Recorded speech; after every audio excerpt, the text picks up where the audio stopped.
మలయాళం నుంచి వచ్చిన latest movie 'వృషభ' మూవీ చూశాక నా ఫీలింగ్ ఏంటంటే, ఈ మూవీ మోహన్ లాల్ గారు ఎలా ఓకే చేశారు అని. లో బజ్‌తో రిలీజైన మూవీ కాబట్టి ఎక్స్‌పెక్టేషన్స్ లోలో ఉండే. కానీ ఆ ఎక్స్‌పెక్టేషన్స్‌ని కూడా ఈ మూవీ రీచ్ అవ్వలేకపోయింది. బైలింగ్వల్ ప్రాజెక్టు, ఫ్యాంటసీ అండ్ పునర్జన్మ అనే concept, plus Mollywood legend Mohan Lal అంటే కొంచెం క్యూరియాసిటీతో వెళ్లాను. కానీ మూవీ స్టార్ట్ అయిన కొన్ని మినిట్స్కే ఫ్లో మిస్సింగ్ అని క్లియర్‌గా అర్థమైపోతుంది. స్టోరీ కాన్సెప్ట్ మాత్రం పేపర్ మీద చాలా ఇంట్రెస్టింగ్గా ఉంటుంది. విజయేంద్ర వృషభ అనే Trilinga kingdom king, Atmalinga protector.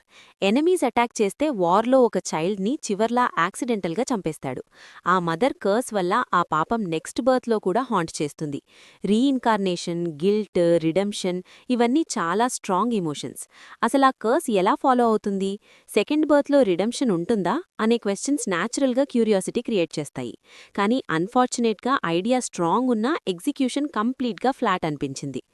Mohan Lal లాంటి లెజెండరీ యాక్టర్ని స్క్రీన్ మీద ఇన్సిగ్నిఫికెంట్గా చూపించడం అంటే ఇది డైరెక్టర్ అండ్ రైటర్ ఫెయిల్యూర్ అని స్ట్రెయిట్గా చెప్పొచ్చు. స్క్రీన్ ప్లేకి క్లారిటీ లేదు. సీన్స్ ఒకటి ఇంకోటి లింక్ అవ్వకుండా ర్యాండమ్గా అనిపిస్తాయి.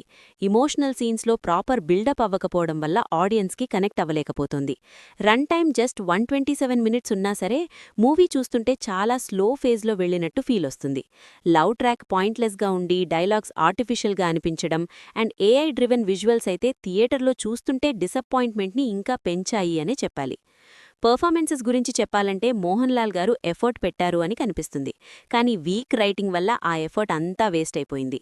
సమర్జీత్ లంకేష్, నయన్ సారిక, రగినీ ద్వివేది లాంటి యాక్టర్స్కి ప్రాపర్ స్కోప్ లేదు. జీతేంద్ర క్యామియో ఉంది, కానీ ఇంపాక్ట్ జీరో. సెకండ్ హాఫ్లో ఒక స్వర్డ్ ఫైట్ సీక్వెన్స్ మాత్రం కొంచెం వాచబుల్గా ఉంటుంది. ఇప్పుడు సినిమా పికప్ అవుతుందా అని అనిపించిన మోమెంట్లో మళ్లీ ట్రాక్ మిస్ అయిపోతుంది. టెక్నికల్ సైడ్లో సినిమాటోగ్రఫీ అండ్ మ్యూజిక్ కొన్ని సీన్స్లో ఓకే అనిపించినా ఓవరాల్గా ప్రొడక్షన్ వాల్యూస్ బిలో యావరేజ్గా అనిపిస్తాయి. మోహన్ లాల్ గారి ఇంట్రో సీక్వెన్స్లో హార్స్ చేజే కొంచెం అన్ఇంట్రెస్ట్గా అనిపిస్తుంది. ఏఐ విజువల్స్ బ్లైండ్గా యూజ్ చేయడం ఆడియన్స్ని గ్రాంటెడ్గా తీసుకున్నట్టు ఫీల్ ఇస్తుంది. వన్ పాజిటివ్ పాయింట్ ఏంటంటే తెలుగు వర్జన్ జెన్యూన్గా తెలుగులో షూట్ చేశారు. డబ్డ్ ఫీల్ రాదు, కానీ అది ఒక్కటే సినిమాని సేవ్ చేయలేదు. ఓవరాల్ ఎక్స్పీరియన్స్ చెప్పాలంటే వృషభ ఒక missed opportunity. Strong core idea ఉంది అండ్ లెజెండరీ యాక్టర్ ఉన్నారు, కానీ week script, poor narration, outdated execution వల్ల సినిమా కంప్లీట్గా ఫెయిల్ అయిపోయింది. పునర్జన్మ అనే డ్రామాలో ఇమోషన్ కీ కాదా, కానీ ఈ మూవీలో అది మిస్సింగ్ అనిపించింది. సో హానెస్ట్ ఒపీనియన్ చెప్పాలంటే ఈ మూవీ స్కిప్ చేయడం బెటర్. మీ ఒపీనియన్ ఏంటి? మోహన్ లాల్ గారి నెక్స్ట్ ప్రాజెక్ట్స్ మీద మీ ఎక్స్పెక్టేషన్స్ ఎలా ఉన్నాయి? కమెంట్స్లో చెప్పండి.